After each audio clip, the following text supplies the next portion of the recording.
ఇంతకుముందు మనము legislature, executive, judiciary అని 3 బ్రాంచెస్ గురించి మాట్లాడుకున్నాం. అందులో వాటి రోల్స్, రెస్పాన్సిబిలిటీస్, కాన్స్టిట్యూషనల్ పవర్స్ గురించి మాట్లాడుకున్నాం.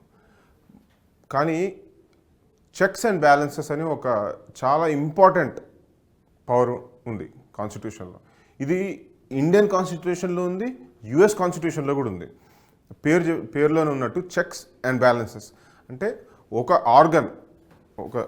ఆర్గన్ అంటే లెజిస్లేచర్ కావచ్చు, ఎగ్జిక్యూటివ్ కావచ్చు, జ్యుడిషియరీ కావచ్చు, ఇంకో ఆర్గన్ని చెక్లో పెట్టడం అనమాట. అంటే at any point of time framers of the constitution made sure that no organ becomes extra constitutional and too powerful. ఎందుకంటే ఏ ఆర్గన్ ఓవర్ పవర్ఫుల్ అయిపోయినా కూడా that starts to dominate other organs of the polity.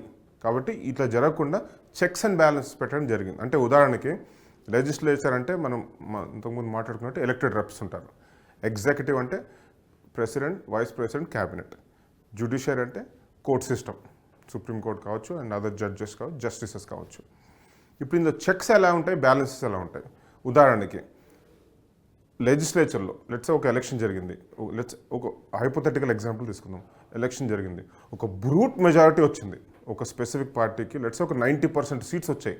అంటే brute majority అంటే వాళ్ళు అది super మెజారిటీని కూడా అధిగమించేసింది, 3/4 కూడా అధిగమించేసింది, 2/3 కూడా అధిగమించింది. కాబట్టి ఇప్పుడు న్యాయబద్ధంగా చూసుకున్నట్లయితే వాళ్ళకి ఎటువంటి బిల్స్నైనా లాస్కి కన్వర్ట్ చేసుకునే హక్కు వాళ్ళకు ఉంది. ఎందుకంటే ప్రజలే వాళ్ళకి హక్కు ఇచ్చారు. కాబట్టి ఈ సూపర్ పవర్ అనొచ్చు దీన్ని. ఈ పవర్ని మంచికి వాడచ్చు, చెడుకు కూడా వాడచ్చు. కాబట్టి మంచికి వాడితే సరే, చెడుకి వాడినట్లయితే ఈ బ్రూట్ మెజారిటీని దీన్ని ఇప్పుడు ఎట్లా చెక్లో పెట్టాలి? ఇంత పవర్ ఇచ్చేసింది అంటే ప్రజలే పవర్ ఇచ్చారు కాబట్టి దీనికి మళ్ళీ విరుగుడు కూడా లేదు. కాబట్టి ఇంత పవర్ని కంట్రోల్ చేయడం అంటే చెక్లో పెట్టడం అంటుంటాం మనం. చెక్లో పెట్టాలంటే ఉదాహరణకి సుప్రీంకోర్ట్ ఈస్ జ్యుడిషియరీ. వీళ్ళు ఏం చేస్తారు? Supreme Court will strike down the legislative law as unconstitutional. అంటే సుప్రీంకోర్టుకి పవర్ ఉంది అంటే ఇష్టానుసారంగా ఇష్టం వచ్చినట్టు మనకు బ్రూట్ మెజారిటీ ఉంది కాబట్టి లెజిస్లేచర్ ఇష్టం వచ్చినట్టు రూల్స్ పాస్ చేయలేదు, లాస్ని పెట్టలేదు. ఈ లాస్ అనేటివి కాన్స్టిట్యూషన్కి విరుద్ధంగా ఉన్నాయి అని ఎంత మెజారిటీ ఉన్నా కూడా ఆ లాస్ని సుప్రీంకోర్టు కొట్టిపారేయచ్చు. That is called declaring laws as unconstitutional. ఇది మనం చూస్తుంటాం, అప్పుడప్పుడు చాలాసార్లు జరుగుతూ ఉంటుంది. అట్లాగా సుప్రీంకోర్టుకి అంటే జ్యుడిషియరీకి లెజిస్లేచర్ మీద చెక్ ఉంటుంది, లెజిస్లేచర్ కూడా జ్యుడిషియరీ మీద చెక్ ఉంటుంది. ఇండియాలో చూసుకున్నట్లయితే ఉదాహరణగా president through the advice and consent of prime minister appoints justices to supreme court. అంటే ఇప్పుడు డిలే అవుతున్నాయి పాలిటిక్స్ పక్కన పెడితే legislature directly or indirectly as authority on judiciary in terms of appointments. అట్లాగే యూఎస్లో చూసుకున్నట్లయితే మనం ఇంతకుముందు మాట్లాడుకున్నాము, president nominates the justices of the supreme court. కానీ ప్రెసిడెంట్ ఈస్ ఎగ్జిక్యూటివ్, కానీ senate confirms and approves the nominees. Senate అంటే లెజిస్లేచర్. ఇక్కడ మీరు చూడండి, అంటే ఒక త్రికోణం లాగా, ఒక ట్రయాంగిల్ లాగా లెజిస్లేచర్, ఎగ్జిక్యూటివ్, జ్యుడిషియరీకి ట్రయాంగిల్ లాగా చూసుకున్నట్లయితే ఒక ఆర్గన్ ఇంకో ఆర్గన్ మీద చెక్స్ అండ్ బ్యాలెన్సెస్ ఉంటాయి. ఇప్పుడు మనం మాట్లాడుకున్న ఎగ్జాంపుల్లో, ఈ సుప్రీంకోర్టు ఎగ్జాంపుల్లో లెజిస్లేచర్, ఎగ్జిక్యూటివ్ రెండు జ్యుడిషియరీ మీద చెక్ పెడుతున్నాయి. అట్లాగే ప్రతి ఈ ఇంటర్ ట్రాన్సాక్షనల్ అనొచ్చు మనము, వీటన్నిటిలో ఒక్కొక్క ఆర్గన్ ఇంకో ఆర్గన్ మీద చెక్ పెడుతుంది. ఇట్లా ఎందుకు చేశారంటే ఫ్రేమర్స్, అది ఇండియన్ కాన్స్టిట్యూషన్ కావచ్చు, యుఎస్ కాన్స్టిట్యూషన్ కావచ్చు, ఇంతకుముందు చెప్పుకున్నట్టు ఏ ఒక్క ఆర్గన్ కూడా including supreme court or in this case judiciary shouldn't become too extra constitutional. మన హక్కులను కాపాడడానికి, వాల్యూస్ కాపాడడానికి ఫ్రేమర్స్ ఆఫ్ ద కాన్స్టిట్యూషన్ పెట్టడం జరిగింది. This is something I wanted to add to the 3 branches of the government. Organs అనగా I mean branches of the government. ఈ మధ్య మనం ఈ బిల్స్ అంటే లెజిస్లేచర్లో, మనము ఇక్కడ యూనియన్ లెజిస్లేచర్ గురించి మాట్లాడుకుందాం. ఇన్ ఇండియా ఈ బిల్స్లో పెద్ద వివాదం జరుగుతోంది.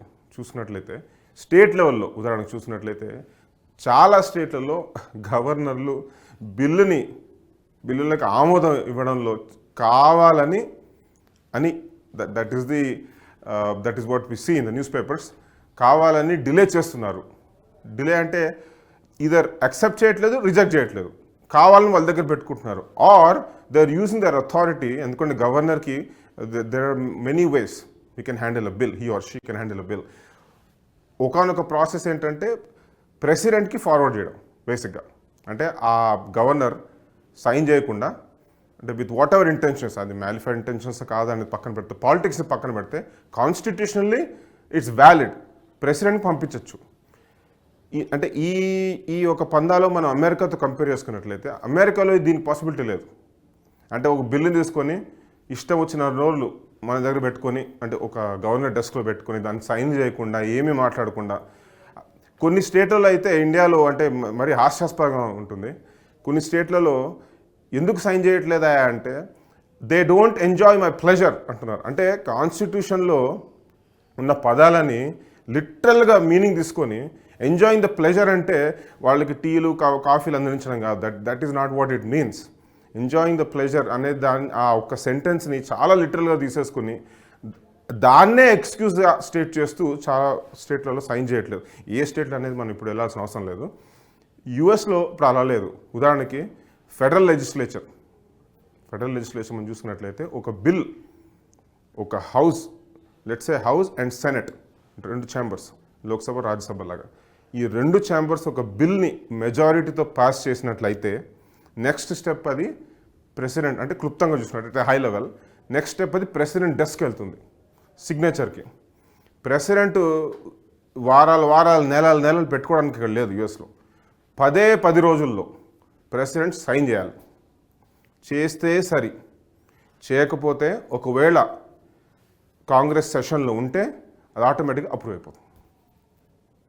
సో లేదు, నాకు ఈ యొక్క బిల్లులో కొన్ని ప్రాబ్లమ్స్ ఉన్నాయి, అబ్జెక్షన్స్ ఉన్నాయి అని వ్యాలిడ్ అబ్జెక్షన్స్ రేజ్ చేస్తే అప్పుడు ప్రెసిడెంట్స్ డెస్క్ నుంచి మళ్ళీ లెజిస్లేచర్కి, అంటే ఆ యొక్క చేంబర్స్కి బిల్లు వాపసు వెళ్తుంది. ఈసారి వెళ్ళినప్పుడు ఇంతకుముందు మనం మాట్లాడుకున్న మెజారిటీ అంటే 50% ప్లస్, దట్స్ మెజారిటీ, అట్లీస్ట్ 50% అనొచ్చు. ఈసారి 2/3 మెజారిటీతో బిల్ పాస్ అయ్యి 2 ఛాంబర్లలో ప్రెసిడెంట్ దగ్గరికి వెళ్తే ప్రెసిడెంట్కి ఇంకో ఆప్షన్ లేదు, ఆటోమేటిక్గా అది బిల్ పాస్ అయిపోయినట్టే. ఇన్ఫ్యాక్ట్ ప్రెసిడెంట్ సిగ్నేచర్ కోసం వెయిట్ చేయాల్సిన అవసరం కూడా లేదు. 2/3, ఎందుకంటే ఈసారి మెజారిటీతో పాస్ అయింది, సూపర్ మెజారిటీ 2/3తో పాస్ అయింది కాబట్టి సైన్ చేయకపోయినా ఆటోమేటిక్లీ గెట్స్ కన్వర్ట్ ఇంటూ లా. ఇందులో ఒక బ్యూటీ ఏంటంటే అమెరికన్ కాన్స్టిట్యూషన్లో టైం లిమిట్. ఈ టైం లిమిట్ అంటే ఒకటి పాజిటివ్ ఒకటి నెగిటివ్ అని చెప్పుకోవడం కాదు, జస్ట్ ఒక కంపారిజన్లో చెప్తున్నాను. ఇండియన్ కాన్స్టిట్యూషన్లో ఈ టైం లిమిట్ అనేది కాన్స్టిట్యూషన్లో లేదు. అది ఫ్రేమర్స్ తప్పు కూడా కాదు. ఫ్రేమర్స్ని ఇంతకుముందు మనం మాట్లాడుకున్నట్టు అది యుఎస్ కావచ్చు, ఇండియా కావచ్చు, కాన్స్టిట్యూషన్ రాసినప్పుడు ఎవరు పాలిటిక్స్ ఈ స్థాయికి దిగజారుతాయని ఎవరు ఊహించలేదు. వాళ్ళు రాసినప్పుడు కేవలం దేశ శ్రేయస్సు, దేశ ప్రజల శ్రేయస్సు దృష్టిలో పెట్టుకునే రాయడం జరిగింది. అందుకే దాదాపు 3 సంవత్సరాలు ఇండియన్ కాన్స్టిట్యూషన్ రాయడానికి 3 సంవత్సరాలు పట్టింది. యుఎస్ కాన్స్టిట్యూషన్ చిన్న లెంత్లో చిన్నదైనా కూడా దాన్ని నెలలు చాలామంది కూర్చొని రాశారు కాన్స్టిట్యూషన్ని. అంటే పెద్ద మహా మేధావులు వెనకాల కూర్చొని ఇటువంటి ఏ దేశం కాన్స్టిట్యూషన్ మీరు చూసినట్లయితే చాలా కసరత్తు జరుగుతుంది. ఆ కసరత్తు ప్రాసెస్లో ఇటువంటి పాలిటిక్స్ చూసే ఒక రోజు వస్తుందని వాళ్ళకి తెలియదు కాబట్టి అందరూ మంచి వాళ్ళే అన్నట్టు వాళ్ళు రాయడం జరిగింది. కాబట్టి ఈ లొసుగులను, అంటే ఈ లూప్ హోల్స్ని ఆసరాగా తీసుకొని బిల్స్ని పెండింగ్ చేయడం జరుగుతుంది. ఈ టైం లిమిట్ ఇప్పుడు ఇండియాలో కూడా చూసుకున్నట్లయితే చాలాసార్లు సుప్రీంకోర్టు ముందు కేసులు వచ్చాయి, ఇండియన్ సుప్రీంకోర్టులో జడ్జిల ముందు. ఇప్పుడు ఇలా కాదు, ఇలా కుదరదు, మినిమం ఏదో ఒక టైం ఫ్రేమ్ పెట్టాలి. ఇప్పుడు అక్కడ ప్రాబ్లం ఏంటంటే ఒక టైం ఫ్రేమ్ పెట్టాలంటే అందరికీ నచ్చుతుంది, అందరూ తలూపుతారు, కానీ పవర్లో ఉన్న వాళ్ళు ఎప్పుడు ఒప్పుకోరు, ఎందుకంటే అది వాళ్ళకి ప్రాబ్లం. అది ఇందులో హాస్యాస్పదం ఏంటంటే ఈ పవర్లో ఉన్న పార్టీలే మళ్ళీ ఏదో రోజు ఆపోజిషన్లోకి వెళ్తాయి. అప్పుడు వీళ్ళే మళ్ళీ టైం ఫ్రేమ్ పెట్టాలని వీళ్ళు అంటారు, అప్పుడు పవర్లో ఉన్న వాళ్ళు ఒప్పుకోరు. సో ఇదొక కబడ్డీ గేమ్ లాగా నడుస్తుంటుంది. కానీ ఒక టైం లిమిట్ అనేది జరగాలి ఎందుకంటే దానికి కాన్స్టిట్యూషన్ అమెండ్మెంట్ జరగాల్సి వస్తుంది. దానికి పెద్ద ప్రాసెస్ ఉంది. ఒక చిన్న బిల్ పాస్ చేయడం ఈజ్ డిఫరెంట్. అమెండ్మెంట్ అంటే మళ్ళీ మన జిఎస్టీ బిల్ మనం చూసాము ఇండియాలో. అమెండ్మెంట్ పాస్ చేయాలంటే మెజారిటీ ఆఫ్ స్టేట్స్ అప్రూవ్ చేయాలి, ఆ ప్రాసెస్ని రాటిఫికేషన్ అంటారు, రాటిఫై చేయాలి. మళ్ళీ అందులో పెద్ద తతంగా ఉంటుంది ఆ ప్రాసెస్ అంతా. కాబట్టి అదంతా వెళ్ళాలంటే మళ్ళీ మెజారిటీ ఉండాలి హౌజెస్లో, ఎంత పెద్ద ప్రాసెస్ ఉంటుంది. ఈ ప్రాసెస్ని nobody wants to go through the process, కాబట్టి they try to avoid it. కానీ ఇందులో ఒకటి కామన్ అండి, ఏ కంట్రీకి వెళ్ళినా పాలిటిక్స్ ఇస్ కామన్. విపక్షంలో ఉన్నప్పుడు ఒకలాగా మాట్లాడతారు, సత్తాలో ఉన్నప్పుడు ఒకలాగా మాట్లాడతారు. ఇందులో అసలు ఏ కంట్రీతో సంబంధం లేదు, అన్ని దేశాల్లో ఇదే ప్రాసెస్ ఉంటుంది. టు కన్క్లూడ్, మనం మాట్లాడుకునేది యుఎస్ గురించి మాట్లాడుకుంటున్నాం కాబట్టి, యుఎస్ ఇండియా గురించి మాట్లాడుకుంటున్నాం కాబట్టి, ఏ డెమోక్రసీ అయినా పైకి రావాలంటే చాలా కష్టపడాల్సి వస్తుంది. ఏ డెమోక్రసీ ఈజీ కాదు. ఉదాహరణకి యుఎస్కి 1776లో ఇండిపెండెన్స్ వచ్చింది. అంటే ఇప్పుడు వచ్చే 2026లో 250 సంవత్సరాలు దాని వయస్సు యుఎస్ డెమోక్రసీ. ఈరోజు అమెరికా ఈ స్థాయిలో ఉందంటే superior power, technologically most advanced on this planet. అది మిలిటరీ కావచ్చు, టెక్నాలజీ కావచ్చు, ఏ విధంగా అయినా కూడా మనం చూసుకున్నట్లయితే ఎయిర్ పవర్ కావచ్చు ఉందంటే అది దాని వెనకాల దశాబ్దాల శ్రమ ఉంది. వాళ్ళు కష్టపడ్డారు. That it's not a joke. చాలా సంవత్సరాలు కష్టపడ్డారు. ఇన్ని వేల మైళ్ళ రోడ్లు వేసుకున్నారు, కన్స్ట్రక్షన్ చేసుకున్నారు, టెక్నాలజీ తెచ్చారు. ఈరోజు ప్రపంచానికి ఇంటర్నెట్ కానీ, కంప్యూటర్ కానీ, లైట్ కానీ, ఇవన్నీ ఈ స్టూడియోలో మనం వాడుతున్న లైట్ కూడా, ఇవన్నీ అమెరికా పెట్టిన భిక్షే. అలాగే ఇండియా డెమోక్రసీ కూడా కేవలం it's still a young democracy. India 1947లో ఇండిపెండెన్స్ వచ్చింది. అంటే it became republic in 1950. In fact independence వచ్చింది 47 కానీ became republic in 50. So it's just about 75 years old. It's a young democracy. ఇంత తక్కువ సమయంలో కూడా ఇండియా కూడా ఒక చంద్రయాన్ కావచ్చు, ఇట్లాంటి పెద్ద అడ్వాన్స్మెంట్స్ చూపిస్తుందంటే India is also making a lot of progress. కాబట్టి ఏ కాన్స్టిట్యూషన్ రాసినప్పుడైనా కూడా అందరూ మంచి జరగాలని కోరుకుంటారు. ఇండియన్ కాన్స్టిట్యూషన్ లూప్ హోల్స్ ఉన్నాయి, అలాగే అమెరికన్ కాన్స్టిట్యూషన్లో కూడా లూప్ హోల్స్ ఉన్నాయి. ఇంతకుముందు మనం మాట్లాడుకున్నట్టు there is no common national commission which runs a election or conducts or regulates elections in US. ECI, election commission of India లాగా ఎలక్షన్ కమిషన్ ఆఫ్ అమెరికా ఏం లేదు. కాబట్టి అది కూడా ఒక లూప్ హోలే. దానివల్ల ఏమవుతుందంటే స్టేట్స్కి ఇచ్చినందువల్ల ఈ ఎలక్షన్ కౌంటింగ్ అనే ప్రక్రియ టైం పడుతుంది. ఇందులో కూడా మనం ఒక పాయింట్ కవర్ చేసుకోవాలి. కోవిడ్ ముందు ఒకలాగా ఉంది దేశం, ప్రపంచం అంతా. కోవిడ్ తర్వాత ఇంకోలాగుంది. కోవిడ్ తర్వాత కొత్త ఎలక్షన్ ఓటింగ్ ప్రాసెస్ మొదలయ్యాయి. ఇంతకుముందు మనం మెషిన్లోకి వెళ్ళడం, బ్యాలెట్ల దగ్గర ఓట్లు వేసి, ఈవీఎం దగ్గర ఓట్లు వేసి రావడం. ఇప్పుడు అదొకటి, that's called in person voting అంటారు యూఎస్లో. రెండోది మెయిల్ ఇన్ బ్యాలెట్స్ అంటారు. మెయిల్ ఇన్ బ్యాలెట్స్ అంటే ఓట్ బై మెయిల్ అని కూడా అంటుంటారు దాన్ని, but official name is mail in ballots. అంటే బ్యాలెట్లని కొన్ని ప్లేసెస్లో, పోలింగ్ లొకేషన్స్లో బాక్సెస్ ఉన్నాయి, డ్రాప్ బాక్సెస్ అంటారు. ఆ డ్రాప్ బాక్సెస్లో పేపర్ బ్యాలెట్ని నింపేసి మీకు ఎవరు కావాలో వాళ్ళకి ఓటేసి అందులో పడేయడం, లేదా నేరుగా ఆఫీస్కి వెళ్ళి అక్కడ ఉన్న బోర్డ్ ఆఫ్ ఎలక్షన్స్ ఆఫీస్కి వెళ్ళి వాళ్ళకి ఇచ్చి రావడం. ఇది మెయిల్ ఇన్ బ్యాలెట్స్ అంటే మనం మెయిల్ చేయడం.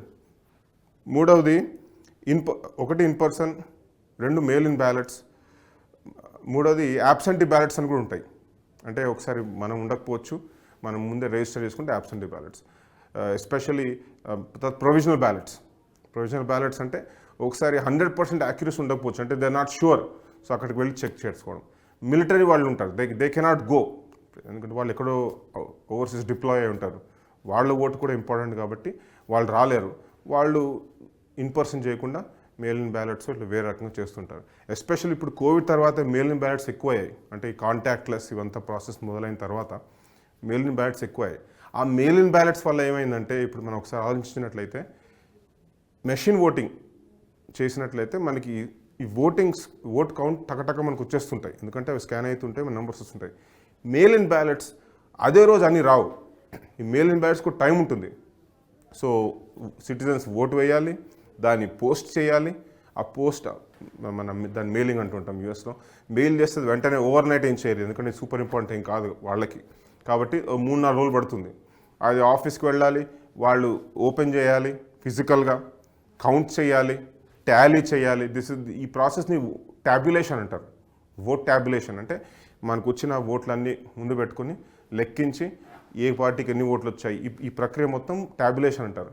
ఈ ఓట్ టాలీ చేయాలి. తర్వాత క్యాన్వాసింగ్ అంటారు. క్యాన్వాసింగ్ అంటే ఇప్పుడు వచ్చిన ఓట్లన్నీ టాలీ చేసి ట్యాబ్యులేషన్ చేసి మళ్ళీ వెరిఫై చేసి బోర్డ్స్ మీద వేసి వెరిఫై చేసి అంతా క్యాన్వాసింగ్. ఇట్లా పెద్ద ప్రక్రియ ఉంటుంది. కాబట్టి ఈ మెయిల్ ఇన్ బ్యాలెట్ వల్ల ఈ మధ్య రిజల్ట్ డిక్లరేషన్ టైం అనేది పెరిగిపోయింది. వెంటనే కాకుండా it's taking lot of time. But still అంటే ప్రజల హెల్త్ని దృష్టిలో పెట్టుకుని పెట్టడం జరిగింది. కానీ ఈ మధ్య కొంచెం ఇన్ పర్సన్ ఓటింగ్ కూడా బాగా పెరుగుతుంది. ఇంకోటి నేను మర్చాను, early voting. This is another type of voting. Early voting అంటే ఇప్పుడు మనం మాట్లాడుకున్నట్టు first Tuesday after first Monday in November, election day ఆ రోజు వెళ్ళి ఓట్ వేయడం ఒకటి.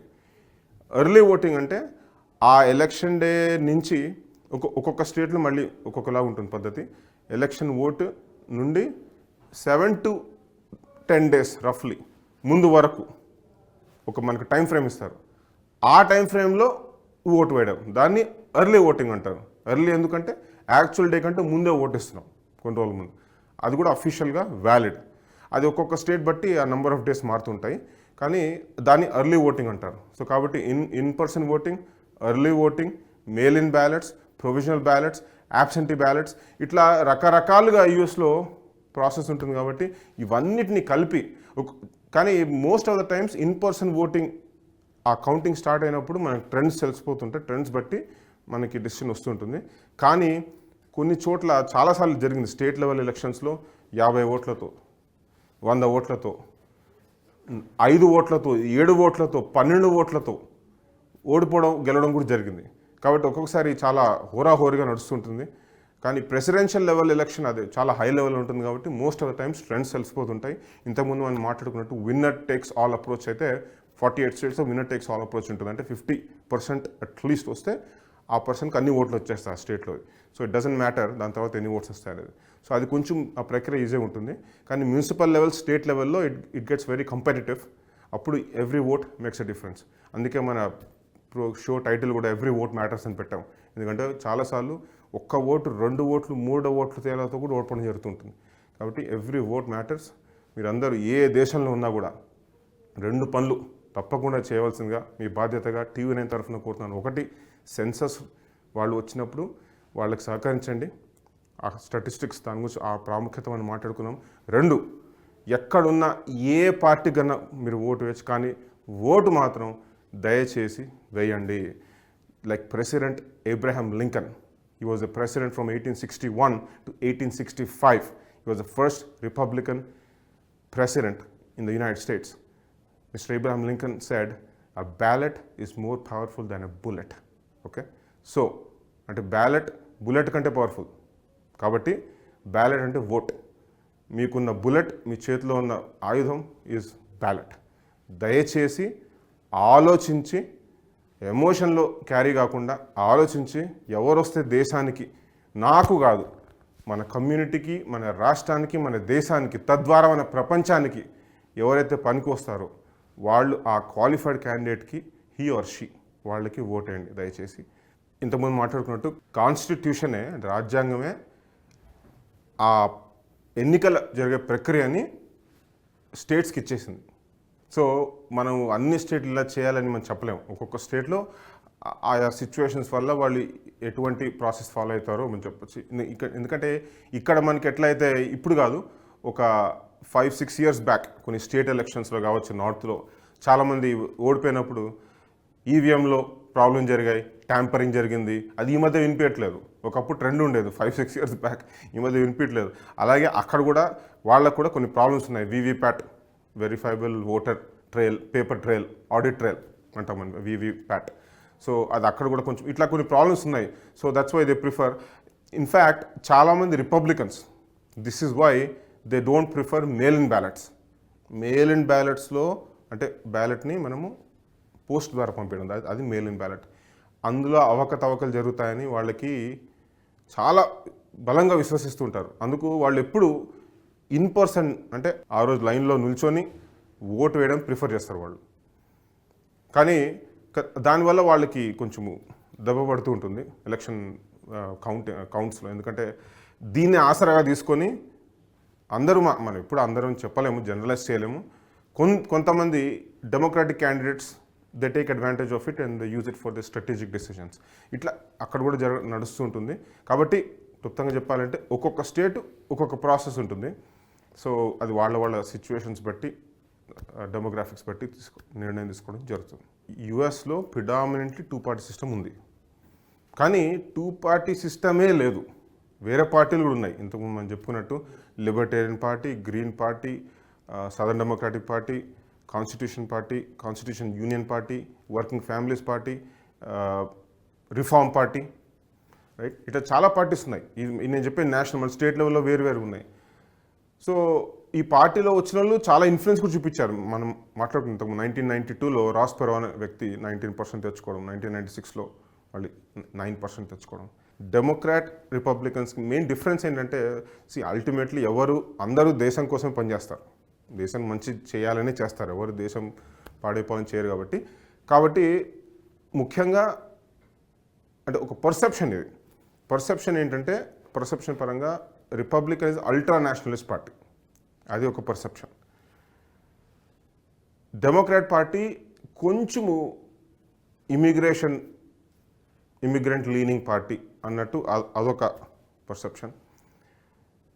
పాలసీ పరంగా వస్తే ఇప్పుడు ట్యాక్సెస్ ఉన్నాయి మనకి.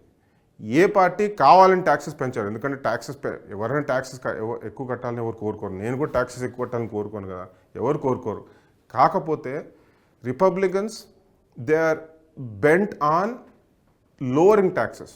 అంటే అది వాళ్ళకి మెయిన్ కోర్ అజెండా. వాళ్ళకి అది ట్యాక్సెస్ అనేది లోవర్ చేయాలి, స్పెండింగ్ని తగ్గించాలి. ఇది రిపబ్లికన్ ఫోకస్. డెమోక్రాట్స్ ఫోకస్ ఏంటంటే ట్యాక్సెస్ కొంచెం పెరిగినా పర్వాలేదు, ఆ వచ్చిన రెవెన్యూలోంచి కొంచెం వెల్ఫేర్ స్కీమ్స్ని కానీ, సోషల్ వెల్ఫేర్ స్కీమ్స్ కానీ వాటి మీద ఫోకస్ పెట్టాలంటే, ఉదాహరణకి మినిమం వేజ్ ఉంది. అగైన్ ఒక్కొక్క స్టేట్లో మినిమం వేజ్ ఒక్కొక్కలా ఉంటుంది. న్యూజెర్సీకి దాదాపు I think between $14 to $15 per hour ఉంది. ఈ మధ్య $1-2 పెరిగింది, ఫిలిప్ మర్ఫీ దాన్ని పెంచారు. ఇట్లా ఒక్కొక్క స్టేట్లో ఒక్కొక్కలా ఉంటుంది. But somewhere between $12 to $15 or $16 per hour ఉంటుంది గంటకి. అంటే ఆ స్టేట్లో ఏ పని చేసినా గంటకి మినిమం ఆ వేజ్ పే చేయాలి, లేకపోతే దట్ బికమ్స్ ఇల్లీగల్. సో ఇటువంటి స్కీమ్లకి ఆ వచ్చిన రెవెన్యూని త్రూ ట్యాక్సెస్ ట్రాన్స్ఫర్ చేయాలని ఒక పర్సెప్షన్, ఒక వాళ్ళ థింకింగ్ ఉంటుంది. సో అది డెమోక్రాట్స్. ఇది మనకి ట్యాక్స్ పాలసీ. ఇమిగ్రేషన్ పాలసీ మనం చెప్పుకున్నాం, కొంచెం ఇమిగ్రెంట్ లీనింగ్ ఉంటాయి. రిపబ్లికన్స్ జనరల్గా అంత ఇమిగ్రెంట్స్ని ఫేవర్ చేయరు అనే అది కూడా ఒక టాక్ అనొచ్చు మనము. ఇక్కడ we cannot give any official statements on behalf of any party, but that is the general perception. So ఇప్పుడు మనం చూసుకున్నట్లయితే కూడా ఈ పాలసీస్ కూడా, ఉదాహరణకి ఇప్పుడు రిపబ్లికన్ డిబేట్స్ మనం చూస్తున్నాం. మీరు చూడండి, రిపబ్లికన్స్ చాలా మటుకు they take a hard stand when it comes to immigration. Vivek Ramaswamy కావచ్చు, they always say, even Ron DeSantis, build a wall southern బార్డర్లో. ఎస్పెషల్లీ వాళ్ళు when they say southern border, యుఎస్కి దట్స్ ఎ బిగ్ డీల్. ఎందుకంటే northern బార్డర్లో Canada ఉంటుంది, southern బార్డర్లో Mexico ఉంటుంది. So most of the, you cannot say all, most of the illegal immigration happens through the southern border. అది ఏ country అని ఉండొచ్చు, కానీ సదర్న్ బార్డర్ నుంచి అవుతుంది మొత్తానికి, to be politically correct. So ఈ సదర్న్ బార్డర్ మీద ఒక వాల్ కట్టాలి, అంటే గోడ కట్టేసేయాలి, పెద్ద గోడ కట్టి, that takes billions of dollars. You should మన ప్రేక్షకులు అందరూ గమనించాల్సింది ఏంటంటే, ఈ బార్డర్ అనేది చిన్న బార్డర్ కాదు, ఇది thousands of miles ఉంటుంది border. It's spread east to west. It's wide. So America is a wide country. So east to west ఉంటుంది, దాదాపు 2,500 నుంచి 3,000 మైళ్ళు ఉంటుంది. అంత బార్డర్ కట్టాలి. అంత బార్డర్ కట్టాలంటే బిలియన్స్ ఆఫ్ డాలర్స్ కావాలి.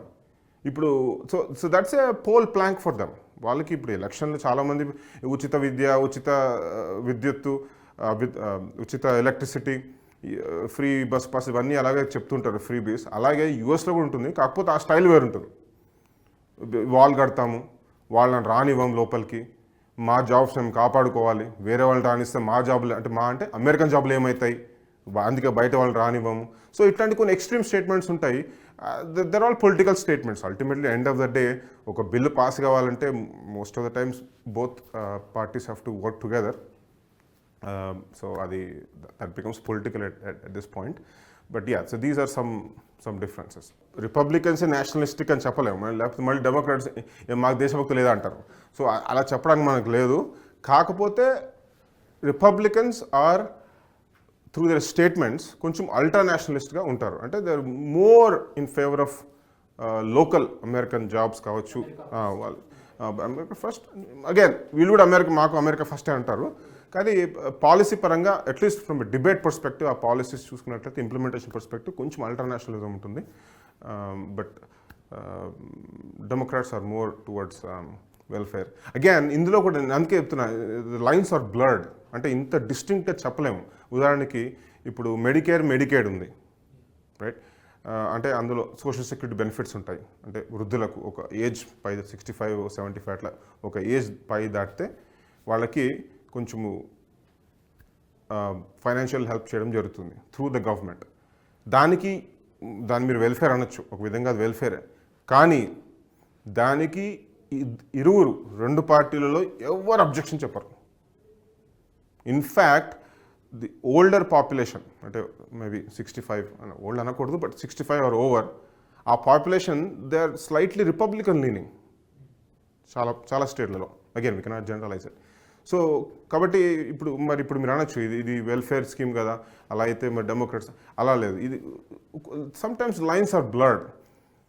యుఎస్లో ఒక బ్యూటీ ఆఫ్ యుఎస్ సిస్టమ్ ఏంటంటే, the beauty of US political system ఏంటంటే, వెన్ వాళ్ళకు ఒక ప్రాబ్లం వచ్చినప్పుడు దే ఆల్ కమ్ టుగెదర్. ఇప్పుడు ఇక్కడ ఏమైనా అటాక్స్ జరిగాయి అనుకోండి, దే ఆల్ కమ్ టుగెదర్. అందులో మీరు సర్జికల్ స్ట్రైక్ చేశారా, మీరు చేయలేదా, దీని మీద డిబేట్లు ఉండవు. అమెరికాలో ఒక ప్రాబ్లం, విపత్తు వచ్చింది, సమ్ అన్ఫార్చునేట్ ఇన్సిడెంట్ లైక్ 2009-11 లాగా ఒక ఇన్సిడెంట్ జరిగింది.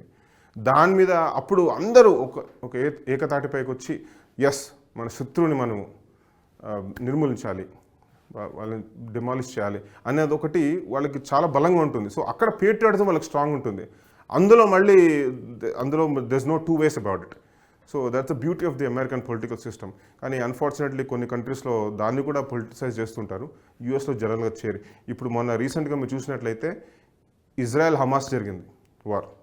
మీరు చూడండి, at least in the initial stages until it didn't get too extreme, almost everybody in the United States supported Israel. But సరే, అంటే ఈ న్యాయబద్ధంగా కూడా హమాస్ మొట్టమొదట దాడి చేసింది. కానీ తర్వాత over period of time it became an humanitarian issue అనుకోండి, అది కొంచెం పొలిటిసైజ్ అయింది. బట్ ఇనిషియల్లీ మీరు చూసినట్టయితే every party, everybody supported Israel. ఒకటి అది రీజన్ వల్ల, అది జరిగిన కారణం వల్ల. రెండు, Israel is a big alloy of United States, biggest alloy of United States. In fact Israel size is almost negligible. Geographical size చూసుకుంటే compare to US almost negligible. మన ఇండియాలో చిన్న స్టేట్లో సగం కూడా ఉండదు దాని size from a geographical size perspective, area perspective. కానీ it's a very big alloy of United States and everybody in US realizes that. వాళ్ళందరూ తెలుసు అది ఎంత పెద్ద మనకి మిత్రదేశమో, కాబట్టి వాళ్ళకి ఎప్పుడు సపోర్ట్ చేస్తుంటారు United States. Same way the other side too. So when it comes to I think nationalism కానీ పేట్రియాటిజం కానీ in times of need, in times of hour, అన్ని పొలిటికల్ పార్టీస్ ఏకతాటిపోతుంటాయి. That's the beauty of American system. So మళ్ళీ నేను I'll become a teacher ఒక 30 సెకండ్లకి.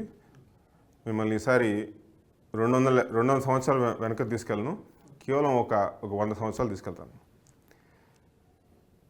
Women ఎన్ఫ్రాంచైజ్మెంట్ అంటారు, అంటే women's right to vote. అది రావడానికి you won't believe this, that happen through 19th amendment of the US constitution. దానికి ఆ బిల్లు ఇంట్రొడ్యూస్ చేసిన రోజు నుంచి దాదాపు 40 సంవత్సరాలు పట్టింది. అంటే అమెరికా లాంటి మోస్ట్ అడ్వాన్స్డ్ స్టేట్ ఆర్ నేషన్కే అన్ని సంవత్సరాలు పట్టింది. అది దాదాపు అరౌండ్ 1920s ఎప్పుడు వచ్చింది. సో అంత టైం పట్టింది. సో అంటే మనం ఎంత వెనుకబడి ఉన్నాము అంటే, not just as America, as a human race మనలోనే ఒక ఇన్బిల్ట్ ఇన్ఈక్వాలిటీస్ ఉన్నాయి. దాన్ని అధిగమించి బయటికి రావడానికే మనకి అన్ని దశాబ్దాలు పట్టింది. ఒకటి. రెండు, మీరు అన్నది కరెక్టే. ఇప్పటివరకు ఎక్కువ మహిళా ప్రెసిడెన్షియల్ క్యాండిడేట్స్ మనం చూడలేదు. కానీ మీరు చూసినట్లయితే, మీరు ఆ రేట్ చూసినట్లయితే 2010 2015 వరకు అంతమంది లేరు. కానీ గత 5 సంవత్సరాల్లోనే, అంటే 2016 చూసినట్లయితే ఒక 7 to 8 ఇయర్స్లో 2 స్ట్రాంగ్ విమెన్ క్యాండిడేట్స్ వచ్చారు మనకి. ఒకటి in the form of Hillary Clinton, సరే ఏ పార్టీ అయినా కావచ్చు, Hillary Clinton, she almost made to the finals. ఇప్పుడు as we speak today, as we record this show, we're December 8th 2023, Nikki Haley, she's running for the president. And మనందరం గర్వించాల్సిన విషయం ఏంటంటే షీఈస్ from Indian descent, right? Indian descent, ఒక female candidate, that accomplished candidate. మన వాస్తవాలు చెప్పుకోవాలి. She was, ఇంతకుముందు నేను చెప్పాను, she was the former governor of state of South Carolina, and she was former UN ambassador as well. So very qualified. సరే, ఆ debate stage మీద is she the most qualified అనేది secondary, but as of now she's a successful female candidate. To answer a question, ఇప్పుడు గత 7-8 ఇయర్స్లో ఆ rate అనేది, అంటే the rate of female presidential candidates in the US race అనేది పెరుగుతోంది. అది ప్రెసిడెన్షియల్ క్యాండిడేట్ ఒక్కటే. అంటే మనం ఇక్కడ బయట ఉంటాం కాబట్టి, వేరే కంట్రీస్లో ఉంటారు కాబట్టి, అంటే మీకు ప్రెసిడెన్షియల్ క్యాండిడేట్ డిబేట్ ఎక్స్పోజర్ ఎక్కువ ఉంటుంది. కానీ గవర్నర్ పరంగా చూసినట్లయినా, లోకల్ రేసెస్ చూసినట్టయినా, స్టేట్ లెవెల్లో లెజిస్లేచర్ అంటే MLA MLC చూసినట్టయినా, ఇండియా కంటే ఉమెన్ క్యాండిడేట్స్ చాలా ఎక్కువ ఉన్నారు యూఎస్లో. ఇప్పుడు ఇంకా పెరుగుతున్నారు. ఇన్ఫ్యాక్ట్ నాట్ జస్ట్ ఉమెన్, అక్కడ ఈ రేషియల్ కాన్సెప్ట్ అనేది, అంటే racial division and racial percentage కూడా ఇవన్నీ చూస్తుంటారు. Just as part of electoral math, white ఉమెనే కాదు, బ్లాక్ ఉమెన్, ఏషియన్ ఉమెన్, ఇట్లా హిస్పానిక్ ఉమెన్, ఇట్లా వేరు రేసెస్ నుంచి కూడా ఈ మధ్య కొంచెం మెల్లిగా పర్సంటేజ్ పెరుగుతోంది. It's not where it's suppose to be at, ఇంకా లేదు. అంటే మినిమం 50% అనేది ఇంకా లేదు, కానీ మెల్లిగా పెరుగుతోంది. అది మనం హర్షించాల్సిన విషయమే. As men or women, we should all aspire for equality. 7 సంవత్సరాల తర్వాత గ్రీన్ కార్డ్ వస్తుంది అనేది అది రూల్ ఏం లేదు. కొంతమందికి 17 సంవత్సరాల తర్వాత కూడా వచ్చింది, కొంతమందికి 3 సంవత్సరాలకి వచ్చింది. సో ఆ గ్రీన్ కార్డ్ అనేది అందులో అంటే మనం అంటే హై లెవెల్ మాట్లాడుకోవాలంటే వేరు కేటగిరీస్ ఉంటాయి. EB1, EB2, EB3, EB4, EB5, మళ్ళీ ఫ్యామిలీ, ఇట్లా EB అంటే ఎంప్లాయ్మెంట్ బేస్డ్, ఫ్యామిలీ బేస్డ్ కూడా ఉంటాయి. సో మీరు ఏ రూట్లో వెళ్తే దాన్ని బట్టి సంవత్సరంలో రావచ్చు, 15 సంవత్సరాలు కూడా పట్టచ్చు, మీరు అన్నట్టు 7 సంవత్సరాలు కూడా పట్టచ్చు. ఒకటి. 2, రిపబ్లికన్స్ అంటే ఇంతకుముందు నేను చెప్పినట్టు యాంటీ ఇమిగ్రెంట్ అని మనం అనలేము. Again that becomes generalising it. We should not generalise. Anti immigrants కాదు, కొంచెం దే ఆర్ యాంటీ ఇమిగ్రెంట్ అనే దానికంటే కూడా ద ప్రో అమెరికన్ అని అనొచ్చు, just to keep it neutral sense. So ఇప్పుడు మీరు అడిగిన ప్రశ్న ఏంటంటే, ఇండియన్స్ ఎక్కువ, అంటే ట్రెడిషనల్గా చూసుకున్నట్లయితే ఇండియన్స్, అంటే most of the time in the past, Indians యూఎస్కి రావడం అనేది టెక్నాలజీ అనే ఒక ప్యాత్ త్రూనే వచ్చారు.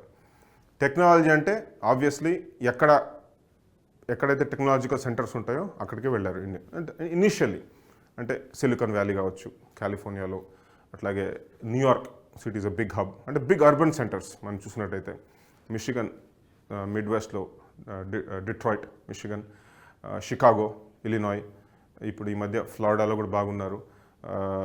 RTP అంటారు, రీసెర్చ్ ట్రయాంగిల్ పార్క్, అది నార్త్ కేరళలో ఉంది, అంటే షార్లెట్, డరమ్ ఆ ఏరియాలో.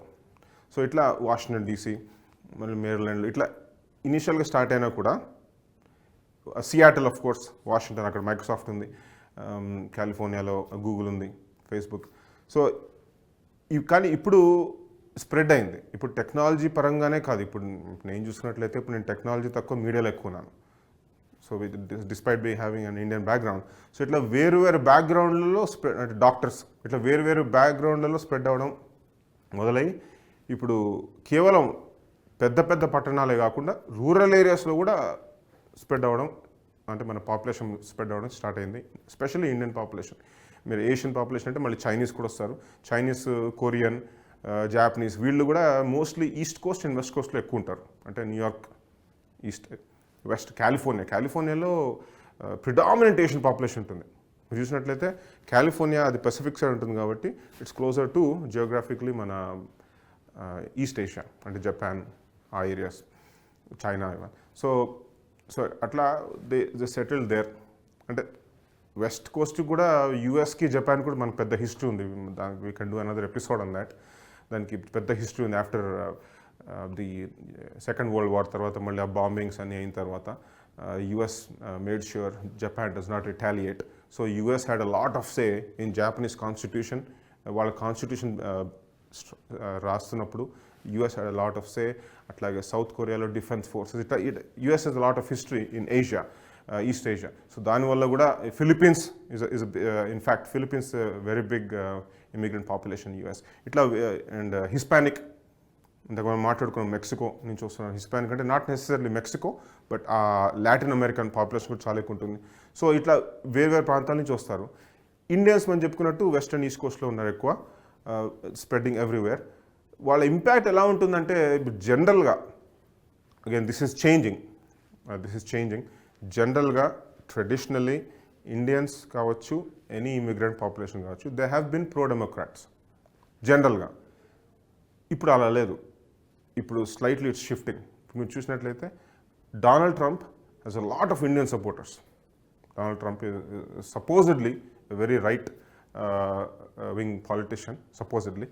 So he has a lot of he has a big fan base in Indian population, in fact Asian population too.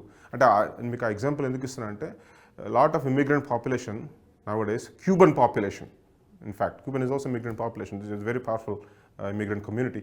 వాళ్ళు కూడా they are supporting, some of them slowly supporting Republican party. So ఒక సైడే చేయాలి ఇంకో side చేయాలని ఇప్పుడు అలా ఏం లేదు. So they getting very practical, they very clear. మన పాలసీస్ ఏంటి, ఏ గవర్నమెంట్ వస్తే, అంటే ఏ ప్రెసిడెంట్కి వస్తే మన కమ్యూనిటీకి, అంటే వాళ్ళ కమ్యూనిటీలకి మంచి జరుగుతుంది, ఏ పాలసీస్ అయితే వాళ్ళకి ప్రో ఆర్ యాంటై ఉంటాయి, ఇవన్నీ వాళ్ళు చూసుకుని ఓటేస్తున్నారు. ఇన్ఫ్యాక్ట్ డొనాల్డ్ ట్రంప్, మనము ఇమిగ్రెంట్ అంటే మళ్ళీ రిపబ్లికన్స్ ఆర్ అగేన్స్ట్ ఇమిగ్రెంట్స్ అని ఒక పర్సెప్షన్ ఉంది కదా. మీరు 2016 ఎలక్షన్లో మీరు చూసినట్లయితే డొనాల్డ్ ట్రంప్కి మయామి డేడ్ అని ఒక కౌంట్ ఉంది ఫ్లోరిడాలో. సో చాలా మటుకు Cuban population they voted for Donald Trump, right? They are immigrant population they still voted for Donald Trump. So ఇట్లా మనం ఒకళ్ళు ఒక పార్టీకే ఓటేస్తారు అలా చెప్పుకోవడానికి లేదు. బీజేపీ చూసినట్లయితే భారతీయ జనతా పార్టీ ఇండియాలో ఒకటే రిలీజన్, ఒకటే సెక్షన్, ఒక క్యాస్ట్ హైరార్కీలో ఒకటే సెక్షన్. చాలామంది అంటారు అప్పర్ క్యాస్ట్ పార్టీ లేదా ప్రో హిందుత్వ పార్టీ అంటుంటారు. వాళ్ళే ఓట్లు వేస్తే బీజేపీ గెలవలేరు. వేరే కమ్యూనిటీస్ వాళ్ళు అందరూ ఓట్లు వేస్తున్నారు. అంటే I'm just taking an example. So అట్లాగే అన్ని పార్టీలకి అందరూ ఓటేస్తేనే గెలుస్తారు. అంటే అందరు మెజారిటీ కాకపోవచ్చు, ఓటేస్తేనే గెలుస్తారు. కాబట్టి ఆ ట్రెండ్ యూఎస్లో కూడా మారుతోంది. రెండు సైడ్లకి అన్ని ఇమిగ్రెంట్ పాపులేషన్ వాళ్ళు చూసుకొని వాళ్ళు ఓటేస్తున్నారు. అబార్షన్ అనేది it's a very big issue యూఎస్లో. ఎందుకంటే ఇక్కడ clearly demarcated republican versus democrats. వాళ్ళ పాలసీ, వాళ్ళ థింకింగ్, వాళ్ళ ఐడియాస్, వాళ్ళ ఐడియాలజీ క్లియర్లీ ఇక్కడ డిమార్కేటెడ్ ఉంటాయి. ఉదాహరణకి దీన్ని ప్రో లైఫ్ అంటుంటాం. Pro life or pro choice రెండు ఉంటాయి. When it comes to abortion అంటారు కానీ, but when it comes to preference, pro life pro choice అంటాం. That's what that means. Pro life అంటే like it says pro life. ఇక్కడ life అంటే ఆ మహిళ గర్భంలో ఉన్న life, baby, foetus. That's why it's called pro life. అంటే you are in favour of that life. That's why it's pro life. Pro choice అంటే what you saying is you have a choice. You అంటే ఇక్కడ that female, ఆ మహిళకి choice ఉంది.